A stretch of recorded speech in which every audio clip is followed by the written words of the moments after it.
గత 2019 ఎన్నికల్లో 151 సీట్లతో ఘన విజయం సాధించి అధికారంలోకి వచ్చిన వైసీపీ ఈ 2024 ఎన్నికల్లో తీవ్ర ప్రజాగ్రహానికి లోనై కేవలం 11 సీట్లలో మాత్రమే విజయం సాధించగలిగింది.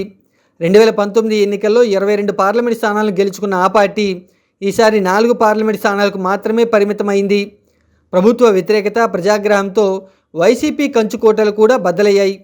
ఊహించని రీతిలో వైసీపీ ఓటమి పాలు కావటం ఇప్పుడు ఆ పార్టీ నేతలకు పెద్ద సంకటంగా మారింది.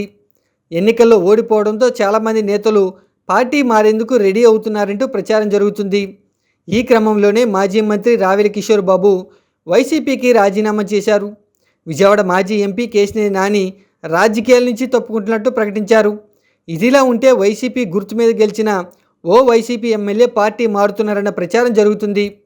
వైసీపీ నుంచి గెలిచిన 11 మంది ఎమ్మెల్యేలలో ఎమ్మెల్యే విరూపాక్షి కూడా ఒకరు.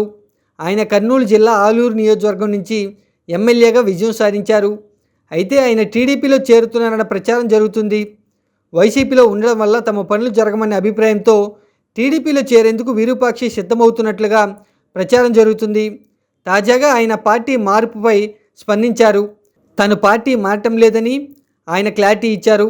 పార్టీ మార్పు వార్తలు పెద్ద ఎత్తున వస్తూ ఉండడంతో ఇటీవల జగన్ను కలిసిన విరూపాక్షి తాను పార్టీ మారటం లేదని వివరణ ఇచ్చారు. తనపై జరుగుతున్న ప్రచారాన్ని ఆయన ఖండించారు.